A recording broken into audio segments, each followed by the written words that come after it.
Hello everyone, कैसे हैं आप सब। Welcome back to YouTube channel MTG academy. I hope आप सभी अच्छे होंगे और आपकी बोर्ड्स की प्रिपरेशंस भी बहुत अच्छी चल रही होगी। उम्मीद करता हूं कि आपका साइंस का पेपर बहुत अच्छा गया रहेगा और आपने बहुत अच्छे से लिखा होगा। अगर अच्छा नहीं गया है तो टेंशन लेने की कोई बात नहीं है, क्योंकि हम जैसा जानते हैं कि जो रिजल्ट होता है वो बेस्ट ऑफ 5 सब्जेक्ट्स का निकलता है। तो अभी भी एक सब्जेक्ट बाकी है जो है हमारा SST का, सोशल स्टडीज़ का। तो आज इस वीडियो में हम बात करने वाले हैं हिस्ट्री और पॉलिटिकल साइंस के चैप्टर्स, उसके वेटेज, पेपर पैटर्न और कुछ इंपॉर्टेंट चैप्टर्स के बारे में। तो बिना टाइम वेस्ट किए आइए शुरुआत करते हैं इस वीडियो की। तो जैसा आप सब स्क्रीन में देख रहे हैं, ये हिस्ट्री के कुछ लेसन्स, सारे लेसन्स के नाम हैं और उसके वेटेज लिखे हुए हैं। स्टार्ट करते हैं। सबसे पहला historiography development in the west. पहला चैप्टर जो है हमारा वो होता है विदाउट ऑप्शन 3 मार्क्स का और विद ऑप्शन 5 मार्क्स का।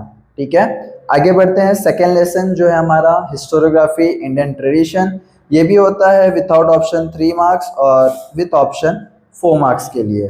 देन हमारा थर्ड चैप्टर जो है अप्लाइड हिस्ट्री, वो होता है with option 5 marks and without option 3 marks के लिए। Then history of Indian arts, ये होता है 4 marks without option and 6 marks के लिए विथ ऑप्शन के साथ। देन आगे बढ़ते हैं। फिफ्थ चैप्टर जो है हमारा मास मीडिया एंड हिस्ट्री, ये होता है 3 मार्क्स विदाउट ऑप्शन और 5 मार्क्स विथ ऑप्शन का। Then six lesson entertainment and history, 3 marks जो रहता है विदाउट ऑप्शन एंड 4 मार्क्स जो रहता है वो विथ ऑप्शन के लिए। ठीक है, आई होप आपको स्क्रीन क्लियरली और अच्छे से नज़र आ रहा रहेगा। Then seventh sports and history, ये होता है सेम वापस से 3 विदाउट ऑप्शन और 4 जो रहेगा वो with option. Tourism and history वापस से अगेन मोस्टली इसमें जो चैप्टर्स है वो बेसिकली 3 मार्क्स से ज़्यादा है, तो ये भी 3 मार्क्स और विथ ऑप्शन में 4 मार्क्स के लिए। Then last heritage management, 3 marks without option रहेंगे और 5 मार्क्स विथ ऑप्शन के रहेंगे। ठीक है, चलिए आगे बढ़ते हैं। हमारा पॉलिटिकल साइंस पार्ट। ठीक है, सबसे पहला वर्किंग ऑफ द कॉन्स्टिट्यूशन। ठीक है, इसमें वापस से 3 मार्क्स के लिए रहेगा विदाउट ऑप्शन और 5 मार्क्स के लिए रहेगा with option. Then the electoral process, इसमें 3 marks without option and 4 marks with option के साथ। थर्ड पॉलिटिकल पार्टीज, जो कि होता है सिर्फ 2 मार्क्स के लिए विदाउट ऑप्शन और ये 3 मार्क्स होता है विथ ऑप्शन के साथ। Then social and political movement, इसमें 2 मार्क्स का विदाउट ऑप्शन आएगा और 4 मार्क्स के लिए विथ ऑप्शन। देन हमारा last challenges face by the Indian democracy, last chapter है जो कि 2 मार्क्स के लिए आता है विदाउट ऑप्शन और 3 मार्क्स में विथ ऑप्शन के साथ। ठीक है, आई होप आपको ये वेटेज समझ में आया होगा। आप चाहे तो स्क्रीनशॉट ले सकते हैं। ठीक है, इसके साथ आगे बढ़ते हैं। हम पेपर पैटर्न देखेंगे कि किस तरीके से पूछा जाता है क्वेश्चन। तो जैसा कि जानते हैं कि 2 सेक्शंस में पूछा जाता है पेपर। सबसे पहला जो सेक्शन ए रहता है वो रहता है हिस्ट्री और जो सेकंड रहता है वो रहता है पॉलिटिकल साइंस। स्टार्ट करते हैं। सबसे पहला हिस्ट्री। हिस्ट्री जो रहता है वो कितने मार्क्स का रहता है? 28 मार्क्स के लिए रहता है। ठीक है, सबसे पहला क्वेश्चन जो रहता है choose the correct alternative and complete the sentence, ये आपको रहेगा टोटल 3 मार्क्स, यानी आपको 3 MCQ पूछे जाएंगे और हर एक MCQ कितने मार्क्स का रहेगा? 1 मार्क्स के लिए। ठीक है, यानी 3 क्वेश्चंस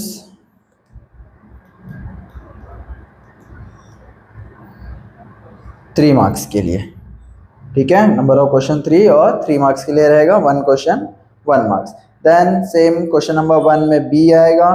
ठीक है, ये रहेगा identify the wrong pair and rewrite it, यानी यहाँ पे आपको रॉन्ग पेयर्स दिए हुए रहेंगे, उसमें से आपको आइडेंटिफाई करना है कि कौन सा रॉन्ग पेयर है और देन उसको क्या करना है, आपको नीचे लिख देना है। अब जब आपको कुछ बातें याद रखनी है कि जब भी आप MCQ लिखेंगे तो आपको पूरा सेंटेंस लिखना है। ठीक है, और आपका जो फर्स्ट अटेम्प्ट रहेगा उसी पे आपको मार्क्स दिया जाएगा। अगर आपने हो सकता है कि गलत आंसर लिख दिया, देन आपको आंसर राइट पता चला तब आप आंसर लिख रहे हैं, लेकिन आपने जो पहले आंसर लिख दिया है आपका उसी का मार्क्स को काउंट किया जाएगा।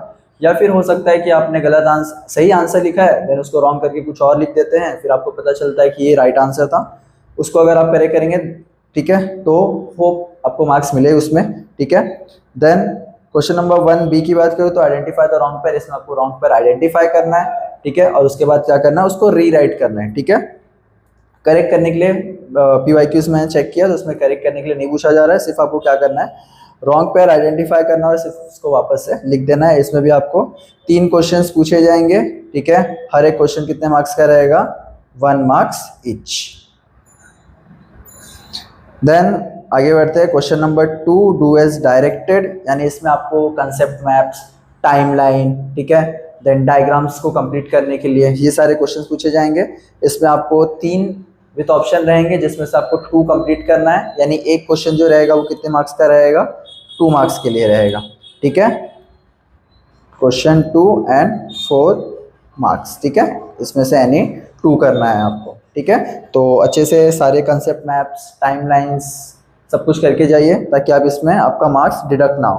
Then question number B, question number 2B जो कि होता है हमारा शॉर्ट नोट्स, यानी 2 आउट ऑफ 3। इसमें भी आपको ऑप्शंस मिल जाएगा, 3 क्वेश्चन रहेंगे, उसमें से आपको क्या करना है, 2 अटेंड करना है। ये भी कितने मार्क्स के लिए रहेगा, 4 मार्क्स के लिए। आगे बढ़ते हैं question number 3, explain the following statements with reasons. इसमें आपको एनी 2 आउट ऑफ 4, यानी यहाँ पे आपको एक ऑप्शन एक्स्ट्रा मिल रहा है। हर जगह आपको 3 मिल रहा था, उसमें से 2 करना था, यहाँ पे आपको 4 मिलेंगे, उसमें से आपको क्या करना है, 2 करना है, ठीक है। ये कितने मार्क्स का रहेगा, 4 मार्क्स, ठीक है, यानी ईच क्वेश्चन 2 मार्क्स के लिए, ठीक है। चलो क्वेश्चन नंबर 4, सबसे easy question, read the following passage, answer the question. ये रहेगा 4 मार्क्स है, जिसमें आपको क्या दिया जाएगा, एक पैराग्राफ दिया जाएगा, ठीक है। उसमें से आपको क्या करना है, पैराग्राफ रीड करना है और उसके बेस पे कुछ क्वेश्चंस दे रहेंगे। बेसिकली 3 क्वेश्चंस रहेंगे, ठीक है। 2 क्वेश्चन 1 मार्क्स के लिए रहेगा और 1 क्वेश्चन 2 मार्क्स के लिए रहेगा। उसमें से आपको क्या करना है, पैराग्राफ से पढ़ना है, आंसर ढूंढना है और लिख देना है, ठीक है। मोस्टली नेम द फॉलोइंग आ सकता है, आंसर इन 1 सेंटेंस आता है, और जो लास्ट में 2 मार्क्स का रहता है उसमें थोड़ा सा ओपिनियन भी पूछा जा सकता है, फिर थोड़ा ब्रीफ आंसर पूछा जा सकता है, ठीक है। सो 3 क्वेश्चंस रहेंगे। स्टार्टिंग के 2 क्वेश्चंस जो रहेंगे वो 1 मार्क के रहेंगे और लास्ट जो क्वेश्चन रहेगा वो 2 मार्क का रहेगा, ठीक है। Then last question, question number 5, answer the following in detail. यहाँ पे भी आपको एक एक्स्ट्रा क्वेश्चन मिल जाएगा, ठीक है। एनी 2 आउट ऑफ 4, यानी 4 क्वेश्चन दिए रहेंगे, उसमें से आपको कोई भी 2 सॉल्व करना है, ठीक है। ये कितने मार्क्स का हो जाएगा, 6 मार्क्स के लिए हो जाएंगे, ठीक है। अब जब भी आप गिव रीजन या आंसर इन शॉर्ट या आंसर इन डिटेल लिखते हैं तो आपको पॉइंट्स का ध्यान देना है, ठीक है। जैसे यहाँ पे 6 मार्क्स बोला है तो एटलीस्ट आपको 8 पॉइंट्स तो कवर करना है उस आंसर में, ठीक है। सॉरी 6 मार्क्स यानी 3 मार्क्स ईच है, तो आपको एटलीस्ट 6 पॉइंट्स कवर करने हैं, ठीक है, क्योंकि 2 पॉइंट करके आपको हाफ मार्क्स करके ऐसे दिया जाएगा। तो अगर आप 6 पॉइंट्स लिखते हैं तो आपको 3 मार्क्स मिल जाएंगे, ठीक है। उसी तरीके से आप रीजन लिखते हैं, गिव रीजंस, तो उसमें आपको एटलीस्ट 4 पॉइंट्स लिखना है। शॉर्ट नोट अगर आप लिखते हैं तो उसमें भी एटलीस्ट आपको 4 to 5 पॉइंट्स लिखना है, ठीक है। चलो आगे बढ़ते हैं, इसी के साथ ऐसे करके हिस्ट्री जो होता है 28 मार्क्स खत्म होता है। देन उसके बाद चालू होता है 12 मार्क्स के लिए हमारा पॉलिटिकल साइंस, ठीक है। देन ये होता है 12 मार्क्स। सबसे पहला question number 6, choose the correct option and complete the sentence. ये होगा टोटल 2 मार्क्स के लिए, यानी आपको 2 MCQ पूछा जाएगा, 1 मार्क ईच, ठीक है। चलो क्वेश्चन नंबर 7 पे चलते हैं, state whether the given sentence are true और false, give reason for your answer. अब यहाँ पे आपको क्या पूछा जाएगा कि आपको ट्रू और फॉल्स बताना है, यानी दिया हुआ सेंटेंस ट्रू है या फॉल्स है, देन आप जो भी आंसर लिख रहे हैं उसका क्या रीजन है, ठीक है, वो भी बताना है आपको, ठीक है। तो ये आपको कोई भी 3 दिया रहेगा, उसमें से आपको क्या करना है, 2 कंप्लीट करना है, जो कि 4 मार्क्स रहेगा। अब इसमें एक बेनिफिट है, अगर सपोज कि आपको रीजन नहीं पता है तो अगर आप फिर भी आंसर लिखते हैं, यानी ट्रू और फॉल्स करेक्ट लिखते हैं, तो भी आपको मार्क्स मिलता है। आउट ऑफ मार्क्स नहीं मिलेगा, यानी 2 मार्क्स नहीं मिलेगा, हाफ या फिर 1 मार्क्स आपको दिया जा सकता है, ठीक है।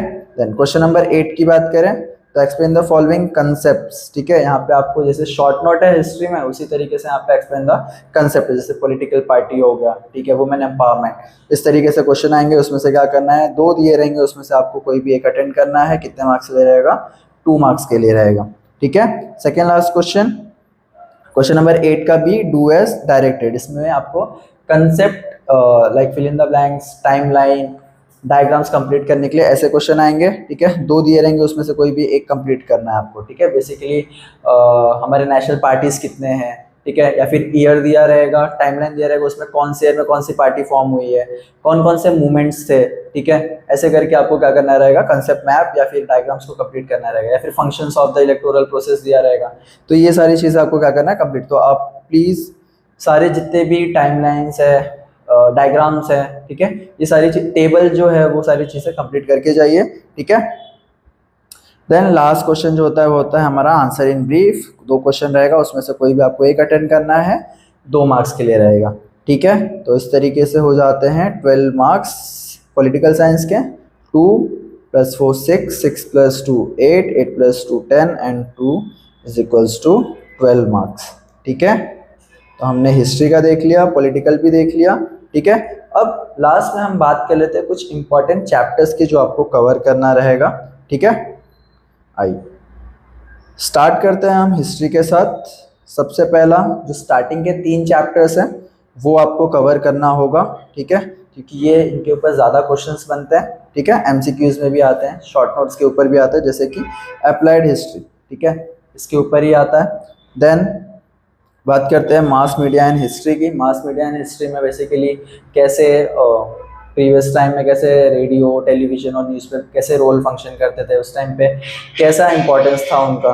ठीक है, देन हेरिटेज मैनेजमेंट, इसके ऊपर भी क्वेश्चंस आते हैं। ठीक है, कि लाइब्रेरी मैनेजमेंट कैसे होता है, स्थल कोश के ऊपर आए हैं क्वेश्चंस। ठीक है, तो ये सारी करके जाना है। देन बात कर लेते हैं तो sports and history of Indian arts. तो ये कुछ इम्पॉर्टेंट चैप्टर्स हैं जो आपको क्या करना है, कवर करना है। ठीक है, स्टार्टिंग के 3 चैप्टर्स अगर मैं बात करूँ तो इसमें से कंसेप्ट मैप्स भी आते हैं, आइडेंटिफाई द रॉन्ग पेयर भी आते हैं। ठीक है, चलो देन लास्ट टॉपिक हमारा जो है पॉलिटिकल साइंस। ठीक है, इसमें working of the constitution. Working of the constitution पहला वेटेज के हिसाब से भी इम्पॉर्टेंट है। ठीक है, और ऐसे भी इसमें इस लेसन से ज़्यादा क्वेश्चंस पूछे जाते हैं। ठीक है, वर्क कैसे कॉन्स्टिट्यूशन हमारा वर्क करता है। ठीक है, इस लेसन से बेसिकली जो ट्रू और फॉल्स है, जैसे हमने बात किया था, जो हमारा सेकंड क्वेश्चन था एमसीक्यू के बाद, उसके ऊपर क्वेश्चंस आते हैं। देन इलेक्टोरल प्रोसेस, पहले के टाइम पे कैसे इलेक्शंस होते थे, क्या क्या पॉइंट्स आपको कवर करना है बता दे रहा हूँ कि इलेक्शंस कैसे होते थे, हम कैसे बैलेट बॉक्सेस से ईवीएम मशीन्स पे आए हैं। ठीक है, इलेक्शन कमिश्नर, इसके ऊपर आप पढ़ के जाइए। देन बात करते हैं थर्ड लेसन जो होता है पॉलिटिकल पार्टीज। ठीक है, पॉलिटिकल पार्टीज में जितनी भी पार्टीज है, what is a national party, national party कब बनती है। ठीक है, नेशनल पार्टी बनने की क्राइटेरिया क्या होती है, फंक्शंस क्या होते हैं इनके, एजेंडाज क्या क्या है। ठीक है, ये सारे पॉइंट्स कवर करके जाइए।